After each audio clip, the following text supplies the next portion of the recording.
Hi, I'm Sandra, 32 years old and fresh out of law school. I've been hustling at a small firm and recently moved into this cute little house with a gorgeous garden. It's nothing grand, but it's mine, and I love it.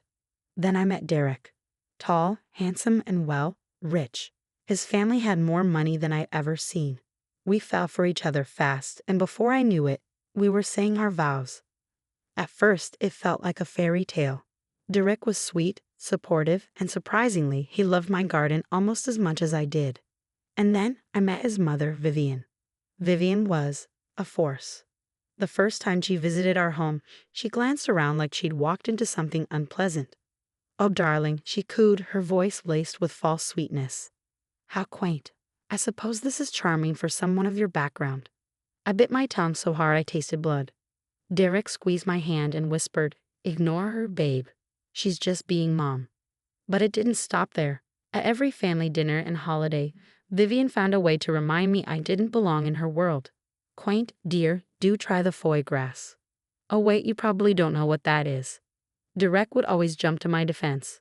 Mom, knock it off. Sandra's a lawyer, not an idiot. I appreciated his support, but a part of me wished he'd just tell her to back off entirely. Things hit a breaking point at the annual family barbecue. I had spent weeks perfecting my garden, planting colorful flowers, setting up a little vegetable patch.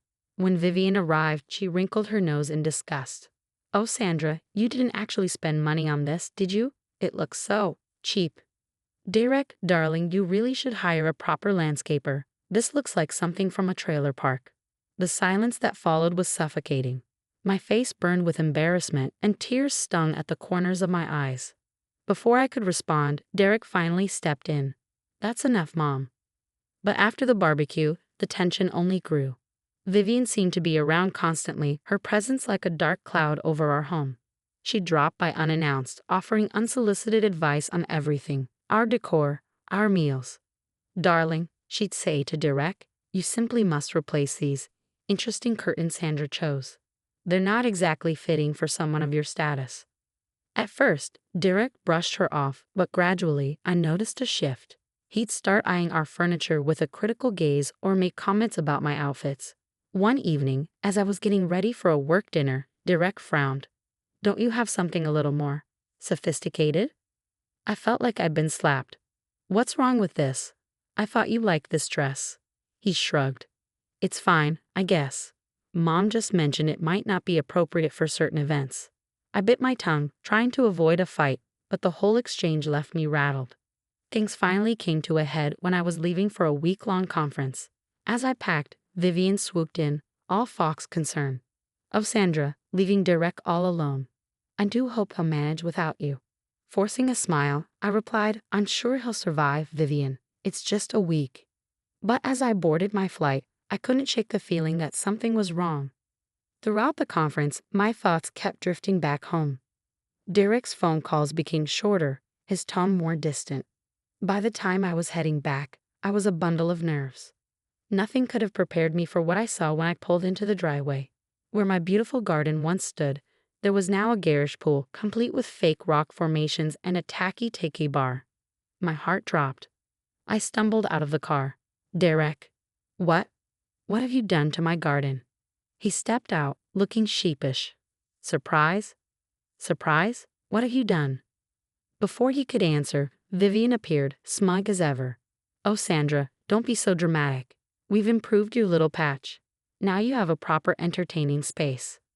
I looked to Derek, desperate for support, but he wouldn't even meet my eyes. "Babe, Mom thought it would be a nice surprise. You've always said you wish we could entertain more."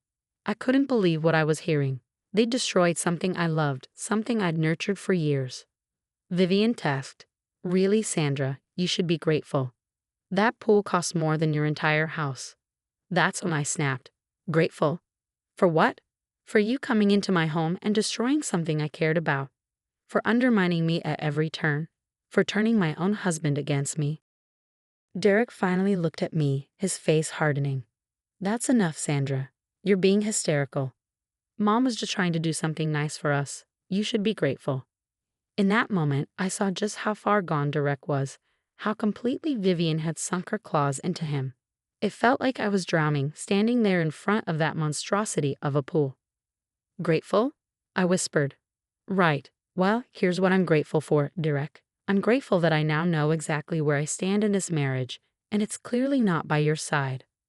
I turned and walked back to my car, ignoring Derek's frantic calls. As I drove away, I caught a glimpse of Vivian in my rearview mirror. She was smiling, triumphant. But this wasn't over, not by a long shot. Vivian might think she won, but she had no idea who she was messing with. It was time to show her, and Derek, exactly what this cheap girl from the wrong side of the tracks was capable of. That night, I ended up at Zoe's place, spilling my guts over a bottle of wine. Girl, that woman is straight up crazy, Zoe said, shaking her head. And Derek? He needs to grow a spine. I sighed. Tell me about it. I just don't know what to do anymore. You focus on you, Zoe said, her voice firm. Show them what you're made of. And that's exactly what I did. I threw myself into work, taking on extra cases and staying late at the office. Before long, I was making waves at the firm. One night, I overheard Derek on the phone with his dad. I don't have dad, Mom's been acting weird lately. She bought a yacht last week. A yacht. We don't even live near water. My lawyer senses tingled. Something wasn't adding up. At the next family dinner, I casually brought up investments with Derek's dad. Oh, Vivian handles all that, he said, waving his hand dismissively. She's got quite the knack for it. But his eyes told a different story. That's when I started digging, using every skill I'd honed working on white-collar crime cases. What I found made my jaw drop. Vivian wasn't just spending recklessly, she was bleeding the family dry. Risky investments, secret accounts, even what looked like embezzlement from Derek's trust fund.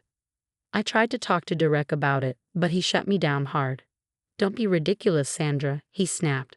Mom knows what she's doing. Just because you grew up poor doesn't mean you understand how real money works. His words stung, but they also lit a fire inside me.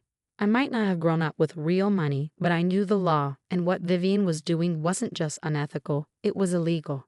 I started gathering evidence, meticulously documenting every transaction and shady deal. If Derek wouldn't listen, I'd make sure someone would. One night, Zoe caught me burning the midnight oil at the office.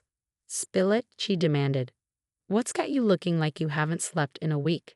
I hesitated, then laid it all out. Zoe's eyes widened with every word. Holy crap, Sandra, this is big. What are you going to do? I took a deep breath.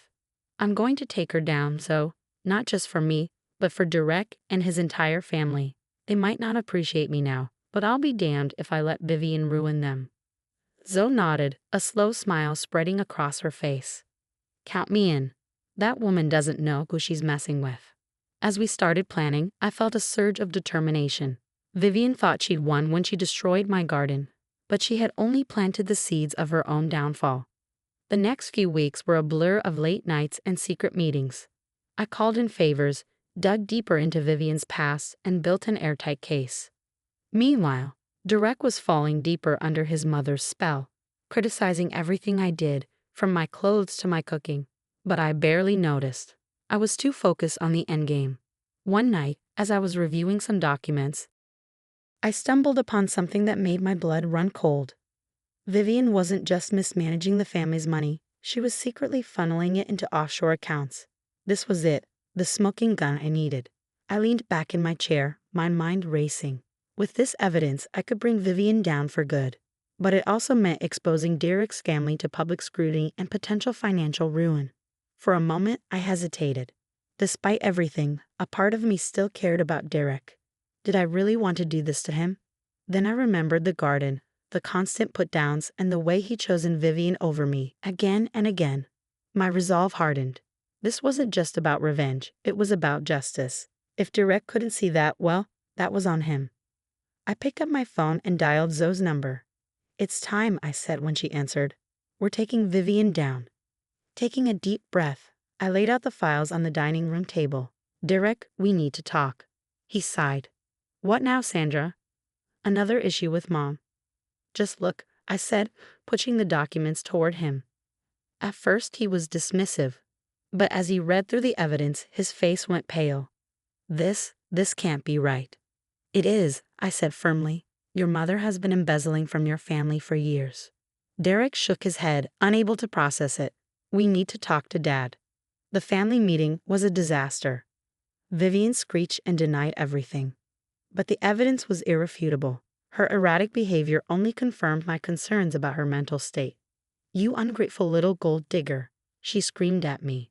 "After everything I've done for this family." That's when Derek finally snapped out of this fog. "Enough, Mom. Look at yourself." Months passed.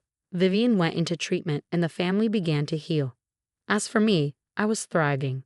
I had started my own law firm, specializing in financial fraud cases. The irony wasn't lost on me. With my success came the ability to buy my dream home. The first thing I did, plant a garden. But not just any garden. This one was spectacular, filled with rare flowers and winding paths. It was everything I had ever wanted, and more. I smiled, feeling a sense of pride I had never experienced before. This was all mine. I had built this from the ground up. I had faced down classism, toxic relationships, and come out on top. I thought about Derek and Vivian, about all the times they had made me feel small. But now, sitting in my own piece of paradise, I felt nothing but gratitude. They had tried to break me, but instead they had made me stronger. As the sun set, casting a golden glow over my flowers, I smiled. This garden, this home, this life, it was all mine, and I had earned every single bit of it. This was my happily ever after, on my own terms. And it was more perfect than I could have ever imagined. And that's the end of Sandra's journey. Now here's a question for you. Was Sandra right to expose Vivian's financial misdeeds, even though it could potentially harm Derek's family? Or should she have found another way to address the situation? This isn't just about right and wrong. It's about the gray areas we navigate in toxic relationships. Where do we draw the line between loyalty and self-preservation? Drop your thoughts in the comments.